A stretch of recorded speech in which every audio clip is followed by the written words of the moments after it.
भगवान विश्वकर्मा की कहानी। प्रिय भक्तों, आज हम बात करेंगे भगवान विश्वकर्मा की, जिन्हें सृष्टि का प्रथम शिल्पकार और निर्माण के देवता के रूप में जाना जाता है। भगवान विश्वकर्मा वह महान शक्ति हैं जिन्होंने ब्रह्मांड के निर्माण में अपनी कला और बुद्धि का योगदान दिया। पौराणिक कथाओं के अनुसार भगवान विश्वकर्मा ब्रह्मा जी के पुत्र हैं। वे सृष्टि के रचनाकार और शिल्पकला के देवता हैं।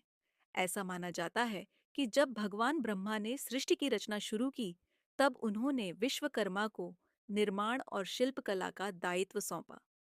विश्वकर्मा जी ने अपनी अपार बुद्धि और कौशल से स्वर्ग, पृथ्वी और पाताल के लिए अनेक अद्भुत रचनाएं की। उनकी सबसे प्रसिद्ध रचनाओं में से एक है स्वर्गलोक, जो देवताओं का निवास स्थान है। इसके अलावा उन्होंने भगवान विष्णु के लिए वैकुंठ, भगवान शिव के लिए कैलाश पर्वत और यमराज के लिए यमपुरी का निर्माण किया। सबसे आश्चर्यजनक रचना थी लंका, जिसे उन्होंने सोने से बनाया और जो बाद में रावण का निवास स्थान बनी। इसके साथ ही भगवान विश्वकर्मा ने द्वारका नगरी की रचना की, जो भगवान कृष्ण का पवित्र निवास स्थान है। एक अन्य रोचक कथा के अनुसार भगवान विश्वकर्मा ने वज्र बनाया, जो इंद्रदेव का शक्तिशाली हथियार है। इसके अलावा उन्होंने देवताओं के लिए कई दिव्य हथियार और यंत्र बनाए, जो उनकी शक्ति और वैभव को बढ़ाते हैं। उनकी कला इतनी सूक्ष्म और सटीक थी कि उनकी बनाई हर चीज में ईश्वरीय शक्ति समाई होती थी। विश्वकर्मा पूजा का महत्व। हर साल विश्वकर्मा जयंती पर, जो आमतौर पर 17 या 18 सितंबर को मनाई जाती है, शिल्पकार, कारीगर, इंजीनियर और सभी निर्माण कार्य से जुड़े लोग भगवान विश्वकर्मा की पूजा करते हैं। इस दिन अपने औजारों, मशीनों और कार्यस्थलों की पूजा की जाती है, ताकि भगवान विश्वकर्मा का आशीर्वाद प्राप्त हो और कार्य में सफलता मिले।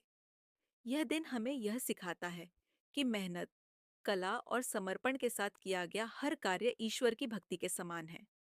प्रेरणा।